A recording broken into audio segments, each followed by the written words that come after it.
Hermanos, buenos días. Este es el viernes de la 11ª semana del tiempo ordinario. Seguimos con la lectura continua de la segunda carta del apóstol San Pablo a los Corintios, capítulo 11, verso 18, y luego del mismo capítulo 11, los versos 21 al 30. Alguien podría, al leer esta lectura, pensar que San Pablo era un vanaglorioso, que San Pablo era egocentrista, que carecía de humildad, quizás por no entender el contexto y los antecedentes que tienen esta lectura. Una de las cosas que tenemos que meditar sobre todo es que Pablo está preocupado por los falsos maestros que están de alguna manera acercándose a la comunidad cristiana de Corintio, y experimenta cómo posiblemente presten más oídos a estas personas que al propio Pablo. Y entonces va a hablar para tratarle de abrir los ojos a los cristianos de Corinto. Primero, Pablo no se complace en gloriarse, no, sino que debe actuar así para combatir a los falsos maestros.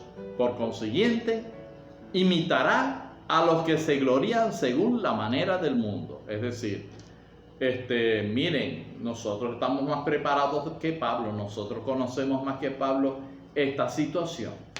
Y entonces Pablo va a tratar de presentar sus credenciales para que entiendan que si es por eso, no deben creerle.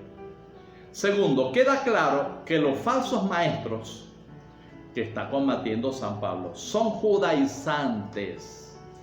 Cristianos judaizantes están más inclinados a la ley, al mundo judío, que a la misma mentalidad cristiana. Pues son ellos quienes obligan a Pablo a referirse a sus antecedentes judíos. Y por eso dice Pablo: yo también soy judío, yo también soy israelita, soy hijo de Abraham. Si a eso vamos a ver, igual estamos equiparados.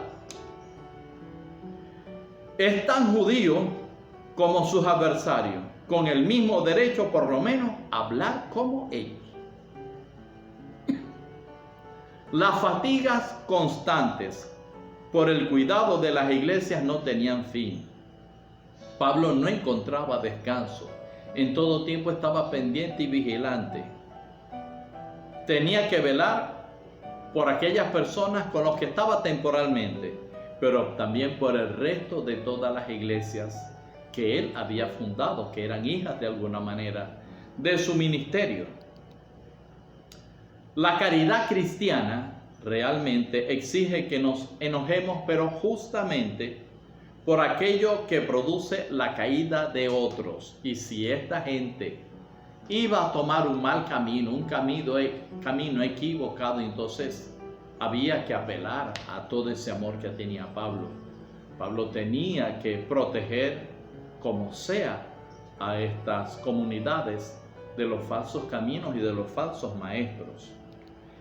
El apóstol, ya al final de la lectura, nos da a entender cómo es su sufrimiento. Él sufre como si lo quemaran vivo, cuando habla del fuego, cuando los miembros de la iglesia son inducidos al pecado.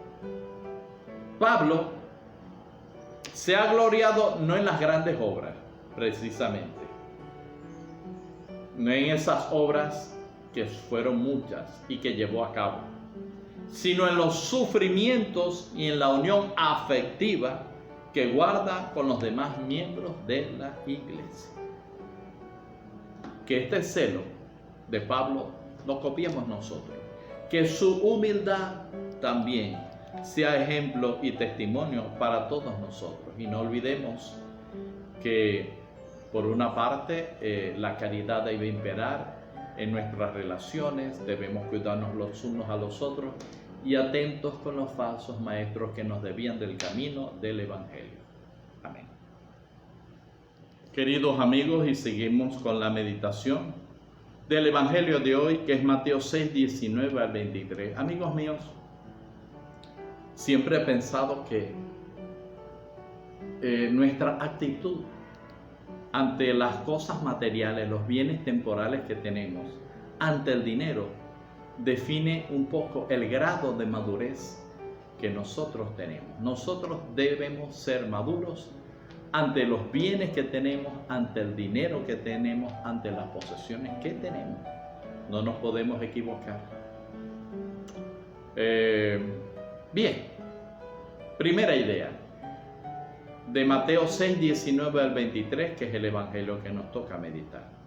El discípulo debe estar atento únicamente al servicio de Dios y no podrá permitirse que nada le distraiga de esta dedicación, ni siquiera los cuidados que los hombres juzgan legítimos, ni siquiera eso. Le servimos al Señor en todo tiempo y lugar, en el trabajo, en la familia, en donde quiera que estemos, somos servidores del Señor. Y somos trabajadores profesionales algunos, tenemos tareas que nos obligan, tenemos que cumplir con nuestras responsabilidades, sobre todo velar por el alimento, ¿verdad? Por el mantenimiento de nuestra vida, pero eso no debe quitarnos el corazón de servirle a Dios. El campesino u obrero antiguo tenía muy pocas oportunidades de emplear dinero efectivo para aquella época. Y cuando este caía en sus manos, su instinto le llevaba a enterrarlo más que a gastarlo. Incluso había personas que no solo el dinero, sino otras cosas valiosas las enterraban. Y por eso aquí viene la advertencia con la polilla, con todo lo que corroe.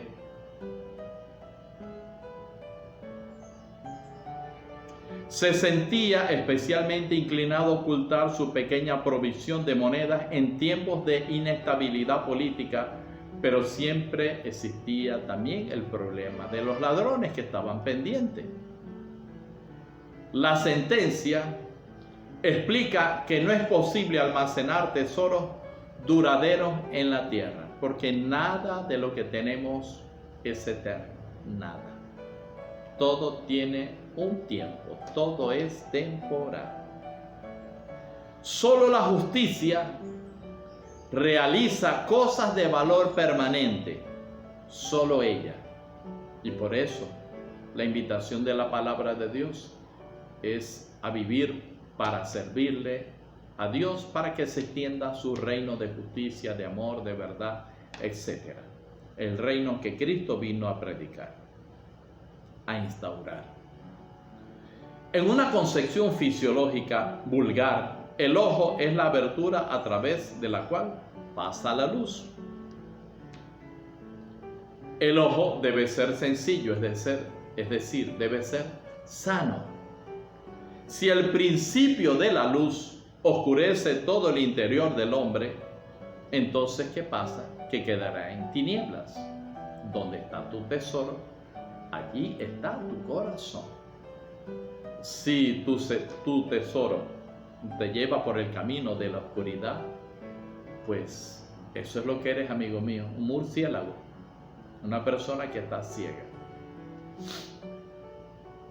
El ojo malo es normalmente la envidia en aquella mentalidad, pero al colocarla en este contexto, es la claridad de visión con que se busca el verdadero tesoro y se sirve a un solo Señor. Amigos míos, si el dinero y los bienes temporales van por encima de Dios, eres un hombre que está perdiendo el amor, porque el dinero pues te hace exclusivo para Él. Si te dejas amarrar por los bienes temporales, te haces exclusivo para ellos y no amas a Dios. Y si no amas a Dios, estás alejándote del camino de la salvación.